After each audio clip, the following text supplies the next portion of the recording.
Alright, yo, what's good YouTube? So today I'm going to be doing a breakdown on how I was able to make $6,000 on one single trade last week. It was a little bit over 6,300 or so. But yeah, it's this GPP JPY just here. I'll do a breakdown in just a second. This is mainly going to be directed towards the VIPs in my Discord since, you guys took this with me. This was a trade idea and I think most of you caught this, so well played. Same entry as me, break of candle. Once again, I'll get into that in a sec. We really do need to lock in on solidifying the good habits that, reward us so consistently. So I'll be going over everything we did well, some stuff we could have done better, which really isn't much with this trade. This is super clean. But without further ado, let me just go step by step and show you everything that I saw. Alright, I'm going to get onto these indicators a little bit later, just because they're kind of covering the screen. And if you don't use them, they can be a bit complicated. They're really not.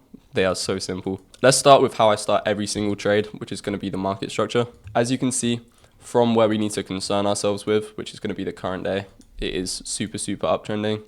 A higher low formed here, which also is higher than these lows back here. So that's already showing consistent market structure. We were seeing, before our zone was made, a bit of a resistance at this high. Failed to break it a couple times. But with these break of structures to the upside, we just broke that entire resistance and showed a lot of intention to continue going to the upside. So that was great to see, as well as the zone itself being formed on a swing. I'll get onto that in just a second. That will be my next point because that is so preferable. And I'll explain the why behind that too. Literally from the start of the previous day, we started to show that bullish intent with this double bottom just back here. And since then, we've really shown no bearish market structure or bearish intent. So it really is just so clear to see that we will continue going to the upside. I've already mentioned that, but just solidifying that once again. Let's go straight on to talking about this zone now, because the zone itself is super clean. In comparison to the entire trade, it is a great size. It's not too big, meaning there's less prices that investors could be wanting to get in at, which is simply just going to minimize the chance of fake outs. It's such a high chance that we got that price on the initial wick into our zone just here, which just means most investors that wanted to get in at this zone did get their entry, which is just great. Just means that nothing else is still drawing the market down to that point. Alongside this, market structure is still being respected. And that was from this little bit just back here. Zone being formed on a swing is just so preferable to see, since it's still respecting market structure by going to the upside. And if we look above us, there is actually no other valid liquidity supply and demand zones. This is technically the continuation zone. It's the highest zone. This one's invalid just up here. That was tapped by liquidity. This one's invalid up here. So this is going to be the top zone, which is good to see in higher volume markets where we're not too sure if the market is going to want to retrace even more. As you can see, we didn't. We didn't want to retrace much more. If we were to break this low over here, we'd be starting to break more major market structure. It's not a major swing, but it is the lowest swing within this entire, structure up here, which is just great confluence. We're bullish and we're not going to be breaking market structure to the downside, meaning this is the lowest point we want to go before doing this shit. In terms of time of day, we are sitting right in the middle of London session, which is great. We're trading the Great British Pound, meaning a lot of those investors and banks are open right now. They're going to be actively traded. All of those investors that we're riding the back of are actively trading. So, movement like this is pretty common to see. Maybe not to this extent. I don't really know what this was. There was no scheduled news, but there may have been some impact, but nothing that would have invalidated the zone for me specifically. What would have invalidated the zone for me? I'll go over some of the confluences that are necessary to see with this strategy. If this initial liquidity swing was to come down and touch our zone, so liquidity was actually under here or something, that would be invalid. Investors already have their chance of getting that better price, so that's not going to be a valid zone for us. As well as this, if liquidity was formed and we came back down to zone from here, that would also be invalid. We're not making a break of structure to the upside, meaning we can't be certain that price will continue to the upside after that point. On top of this, if we were to actually react from that point, this would be confirming this kind of resistance back here. So we really wanted this to be broken before we ever considered taking a buy. But yeah, that was all very clearly done. That resistance is no longer valid.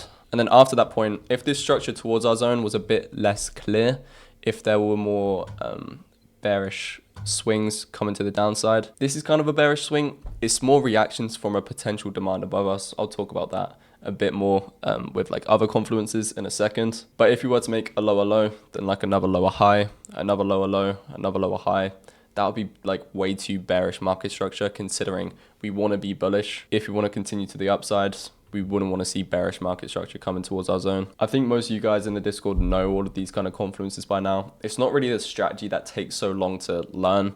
It's more the small habits, like the psychology and the accountability that you guys are in there for. Still just doing a full breakdown. I think a couple of you are newer, so yeah, just thought I'd clear out some of that air.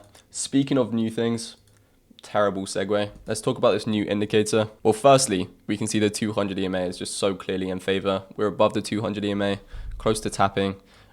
Yeah, price definitely does just want to go up from here, which is very, very clear to see. I mean, from that candle, it's clear to see.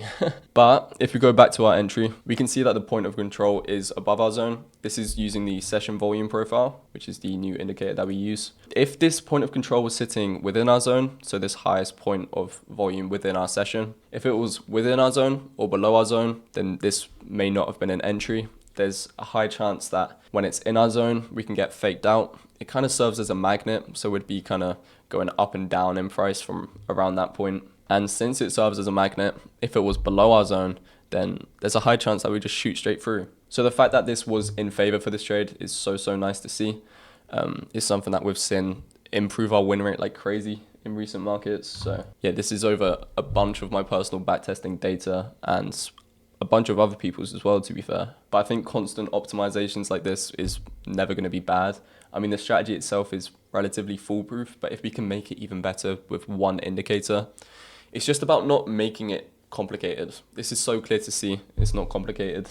I like keeping my strategy simple because it's not really the strategy that's going to get you profitable. It's mainly you. You really do need to lock in on consistency. Consistency is everything in trading. And that's why I kind of think I have my Discord there. Not trying to plug it way too much. But like I said, I think most of us know this strategy. It's just getting rid of those small bad habits that we consistently do that prevent this strategy from doing what it does best. And that's literally, I mean, hitting these 1-to-4s, you know? All right, now let's talk about our entry. As we can see, once we tap our zone, we're already seeing great rejections. We don't go too far into our zone, but that's not like a bad thing to see. Our zone itself is already like tiny. This is not a big zone at all. Yeah, not even 5 pips. Bless me. If this zone was like double in size, then that's double the chance that we didn't hit the price that investors wanted on that initial wick into zone. That's why I like smaller zones. It really does minimize fake outs. There's a high chance investors got their prices, then we're just going to shoot to the upside. Simple as that. Like I said, everything with the strategy itself is so simple. Now, in terms of entry, as you can see, there really is just so much volume on this second candle, and there's no higher time frame lining up with it, meaning there's no flip entry that could have been done. We've already got an upper wick on the higher time frame candle anyways, so that's not valid. If you've watched my video a couple videos ago, or you're just kind of like not super new to the strategy, you know that the entry model that I use in higher volume scenarios is going to be the break of candle. Directional close is barely valid for this trade. I think you would have hit like a 1-to-1, maybe a 1-to-1.5 with this kind of volume. Flip entry is just simply not valid at all. That needs to be on a higher time frame candle. That's not given on this trade. And by this point, most traders are going to be like absolutely stumped. They're going to have no entry model for scenarios like this. We've just got break of candle. It's so simple. Once we break the previous candle's high, we're just going to enter. That determines our entry price, maybe a little bit of spreads. If we do go forward a little bit, there is some more retracements for everybody who potentially missed it. But yeah, I think all of us have been really dialed in the Discord with these entries. So don't think anyone actually missed the initial break of candle, which is great to see. In terms of stop losses, they're always just going to be under the deepest wick inside of our zone. So that's just under here. And the take profits that I decided to aim for was just above this swing here.